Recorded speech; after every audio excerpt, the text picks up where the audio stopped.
Thank you, brother. Loving greetings to all dear brothers and sisters in Christ. प्रभु यीशु मसीह में नाम पे सभी को जय मसीह की। Before we go into prayer, we would just pause and think, deliberate on the Word of God. प्रार्थना में जाने से पहले कुछ समय हम प्रभु के वचन पे बिताएंगे। Even if we just think for a few moments, when we think of prayer, what comes to your mind? जब हम प्रार्थना के विषय में सोचते हैं तो हमारे मन में क्या आता है? Some of us become anxious that what words am I going to use? कोई लोग ऐसे सोचते हैं कि क्या शब्द को मैं इसमें प्रयोग करूं, How long do I need to pray? कितना देर तक हमें कितना लंबा प्रार्थना करना है, What time to pray? किस समय पर प्रार्थना करना है, What posture?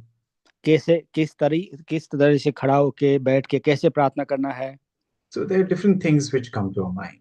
बहुत सारी बातें हैं जो हमारे मन में आता है।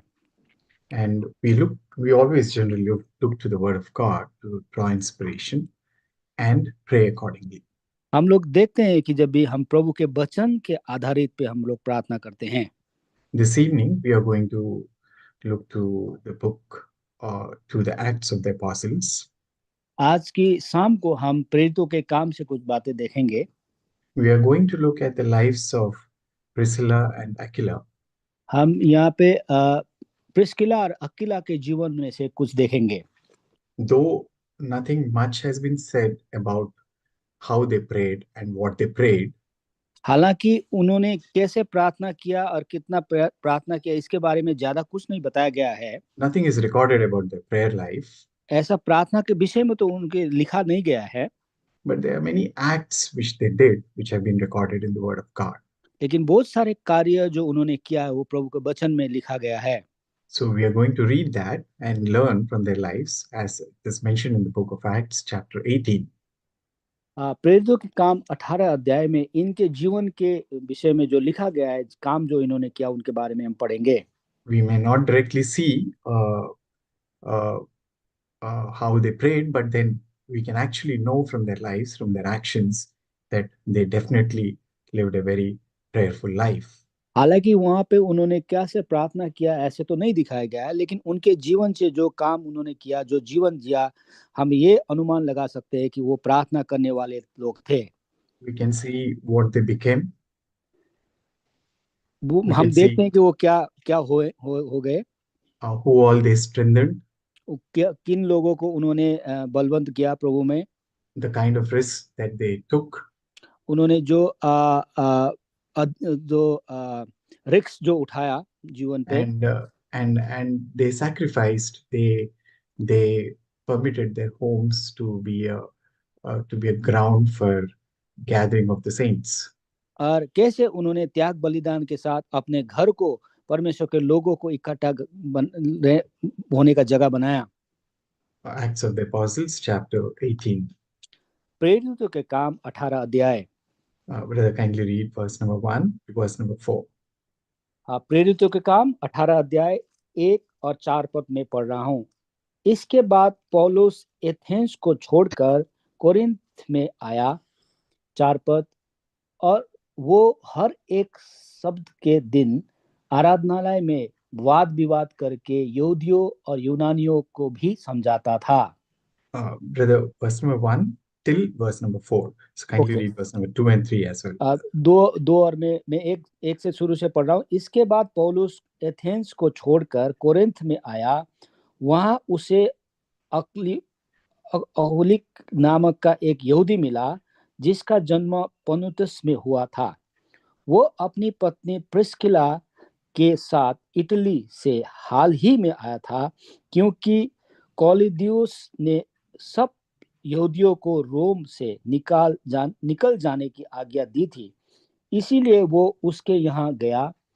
उसका और उनका एक भी ही उद्यम था, इसलिए वो उनके साथ रहा और वे काम करने लगे, और उनका उद्यम तंबू बनाने का था। वो हर एक सप्ताह के दिन आराधनालय में वाद विवाद करके यहूदी और यूनानियों को भी समझाता था। So we can see from the scripture portion that how Priscilla and Aquila, they relocated from Rome to Corinth. कैसे हम देखते हैं कि ये प्रिस्किला जो अकेला है वो कैसे रोम से कोरिन्थ में वो वहां पे चले गए। This relocation was a forced one because of the political situation there. क्योंकि वहां पे कुछ पॉलिटिकल के कारण से वो लोग को वहां पे जाना पड़ा था रोम से कोरिन्थ में। And all of us know that how hard it is when we have to relocate. और हमें पता है कि जब हम किसी कहीं से शिफ्ट होते हैं कहीं चले जाते हैं कितना मुश्किल कार्य होता है ये। Brings in all kind of instability, अब बहुत सारी समस्या लेके आता है some insecurity as well. और वहाँ पे इनसिक्योर भी होते हैं हम लोग। So these people come and stay. They stay put in Rome, in Corinth, और ये लोग आके रोम से कोरिन्थ में रहने लग गए। and Paul happens to join them in Corinth. और कोरिन्थ में यहाँ पे प्रभु के दास पौल उन लोगों से मिले। He stayed with them, uh, one being primarily because of them being believers. Also, they were of the same trade. और क्योंकि उनका सेम कार्य था और वो लोग विश्वासी होने के नाते प्रभु के दास उनके साथ रहते थे। And he stayed with them for almost 1.5 years. और पौल उनके साथ करीबन 1.5 साल उनके साथ रहे। We can learn that from the same chapter, verse number 11. और ये बात ये 18 अध्याय के 11 पद में लिखा गया है। So when Priscilla and Aquila, when they hosted Paul, and for such a long duration, they must have had great proximity with him. और ये जैसे 1.5 साल तक इतना लंबा समय तक प्रिस्किला और अकीला पौल के साथ रहा तो उनके बीच में घनिष्ठता हुआ होगा। And they must have seen a lot, and they must have learned a lot from him. और प्रभु के सेवक पौल के साथ उन्होंने बहुत कुछ सीखा होगा। They must have worked, they must have had similar daily routines. दिन प्रतिदिन का कार्य उनके एक ही जैसा रहा होगा। They must have labored together, और उन्होंने एक साथ परिश्रम किया होगा। must have witnessed together as well. और उन्होंने टेस्टिमनी साक्षी भी एक साथ दिया होगा। Apart from doing the job of tent making.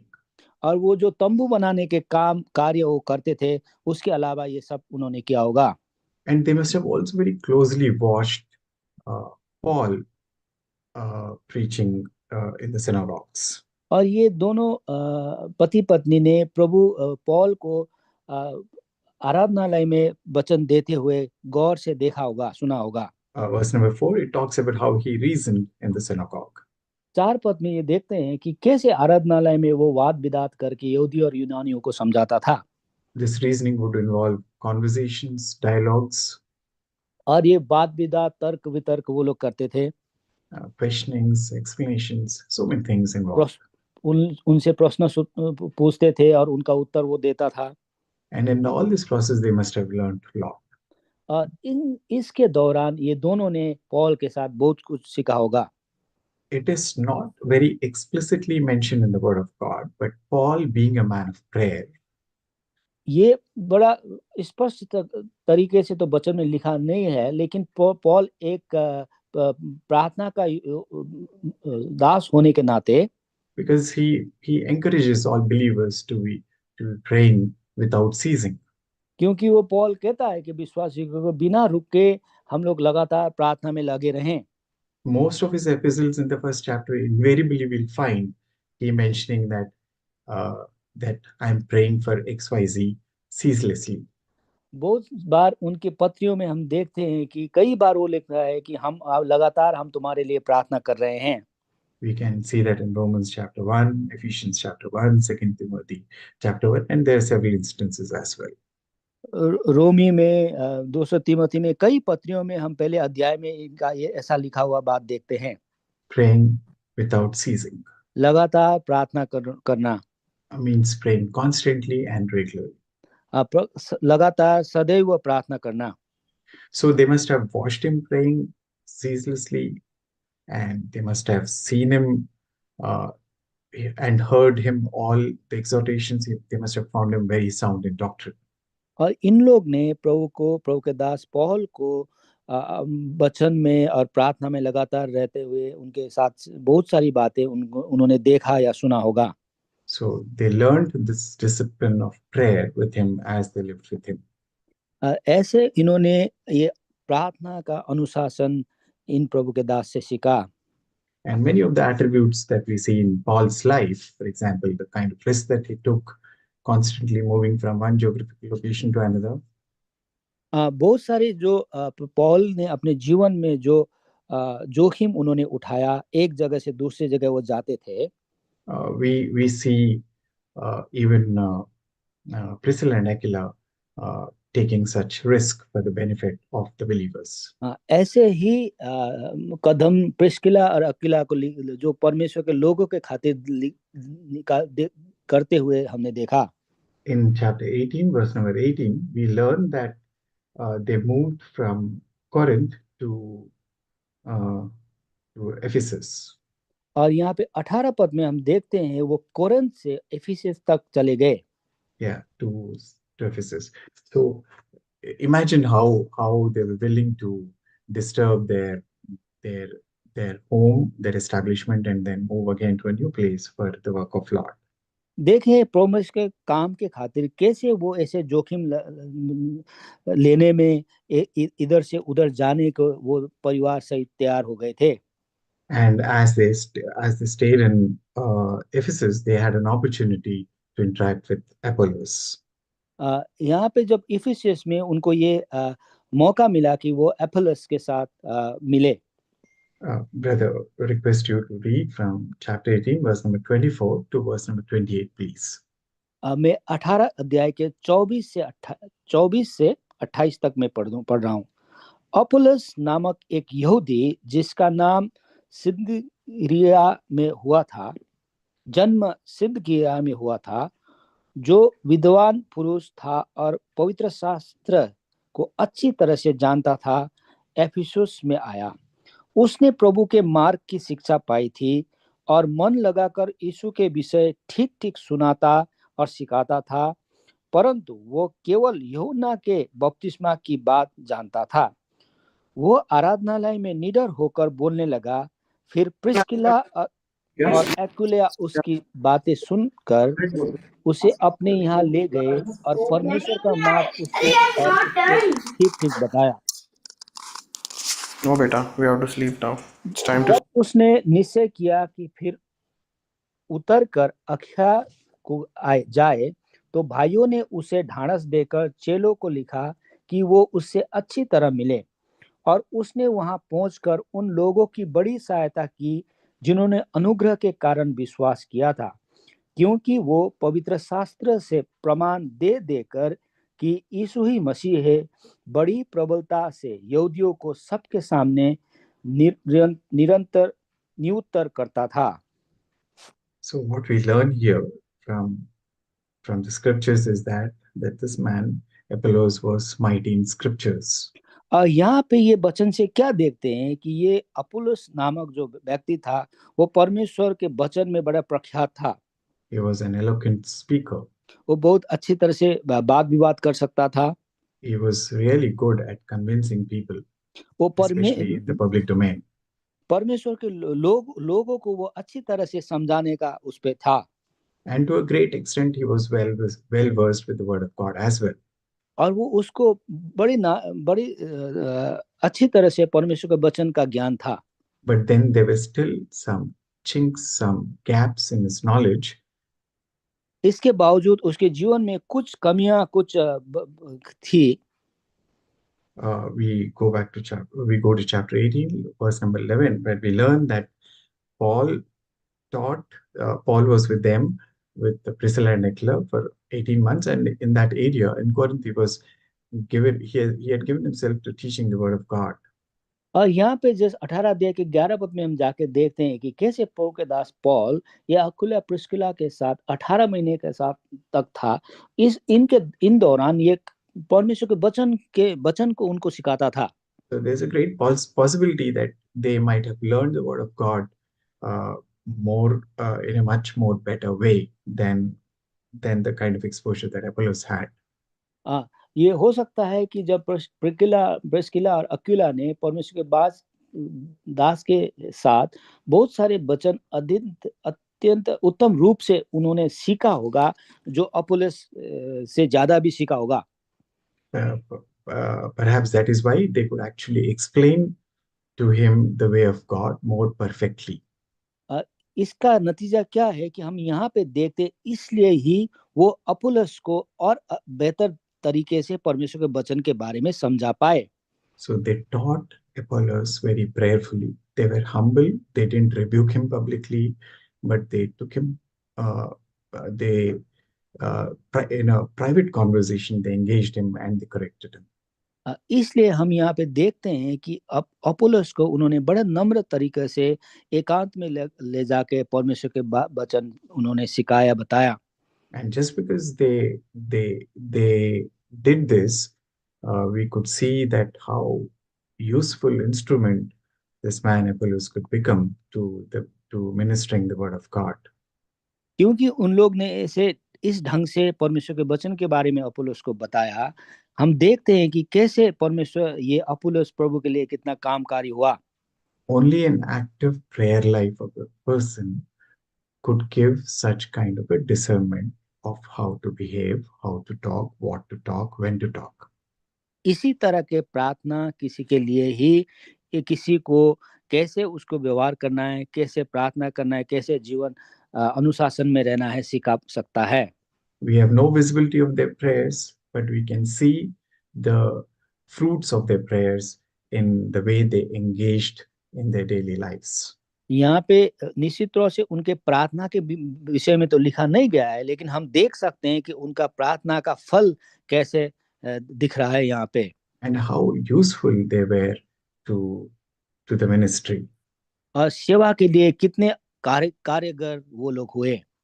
Not only that, we can see Paul acknowledging them as acknowledging Priscilla and Aquila as people who put their necks out, who risk their lives.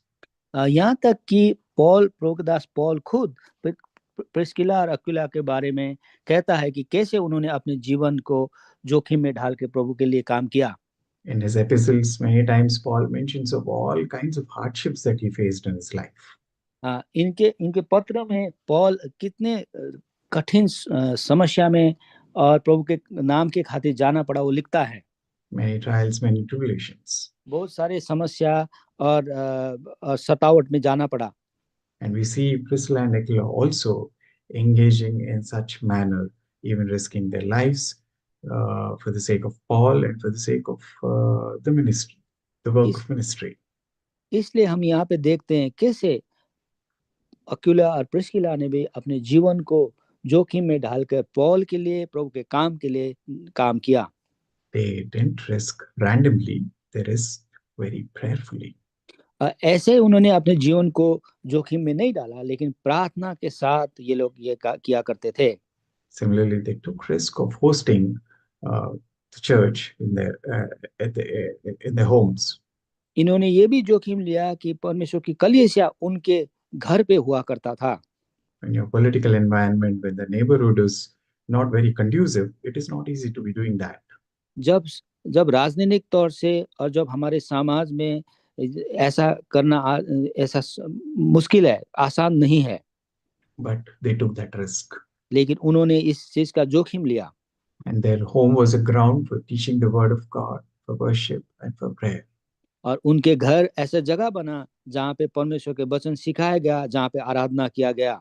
As we continue to meditate on their lives, we will see many more wonderful things. जैसे उनके जीवन में हम गौर करते हैं, बहुत सारी अद्भुत बातें हम सीख सकते हैं। God may also help us that if we can imitate them, imitate Paul, imitate Priscilla and Aquila, we will also be useful and fruitful to God. प्रभु हमें सहायता करें, हम उनके तरह अक्विला, प्रिस्किला और पौल के अपने जीवन में हम अनुकरण कर सकें। It could be that we may not be very eloquent in our prayers, or outwardly we may not put up a great show, but then it hardly matters. हाँ, ऐसा हो सकता है कि हम बड़े अच्छे ढंग से प्रार्थना ना कर पाए और लोग हमें देख ना पाए, लेकिन उसका मायना वो नहीं नहीं मायना रखता। What matters is the kind of engagement and communion which Aquila and Priscilla they had, whether it is with Paul or with God. क्या मायना रखता है कि जो अक्विला और प्रिस्किला वो अनदेखी से प्रभु के दास पौल के साथ प्रभु के सेवा में जुटे हुए थे, वो मायना रखता है। And they could accomplish all these things, they could do all these things just because their foundation was very strong. It was built upon prayer. क्योंकि उनका जग प्रार्थना में बसा हुआ था और मजबूत था, इसलिए ऐसा बड़े कार्य वो कर पाए। So when we again go through this chapter, we realize that they worked prayerfully. जब हम इस अध्याय को गौर से पढ़ते हैं तो हम देखते हैं उनका काम और ये प्रार्थना सहित किया हुआ काम को देखते हैं। They witnessed prayerfully, whether in synagogues or in the neighborhood, to the Jews or to the Gentiles. और वो प्रभु के लोग के साथ हो या अन्य जाति लोगों के साथ हो, आराधनालय में हो, वो प्रार्थना सहित उनको वो प्रभु के प्रचार करते थे। They traveled prayerfully to different locations whenever they were displaced, they had to relocate. प्रार्थना सहित एक दूसरे के साथ जाते थे और कहीं उनको कहीं घर शिफ्ट होना हो, वो प्रार्थना सहित करते थे। They risked their lives for the work of ministry. वो अपने परमेश्वर के काम के खातिर अपने जीवन को जोखिम में डालते थे। Simple acts of hosting, their giving their space for the gathering, which also involved risk. They were willing to do it, and they did it very prayerfully. जैसे उनके घर में कलीसिया के लोगों को इकट्ठा करना था, जो जोखिम भरा काम था, फिर भी उन्होंने किया। May God help us to learn from their lives and to utilize us and to help us to become something like them. हाँ, प्रभु हमारी सहायता करे, हम भी अक्विला और प्रिस्किला के जैसे जीवन में हम कुछ अनुकरण कर सके और वैसे बन सके। Thank you. Thank you, Brother Jaydev.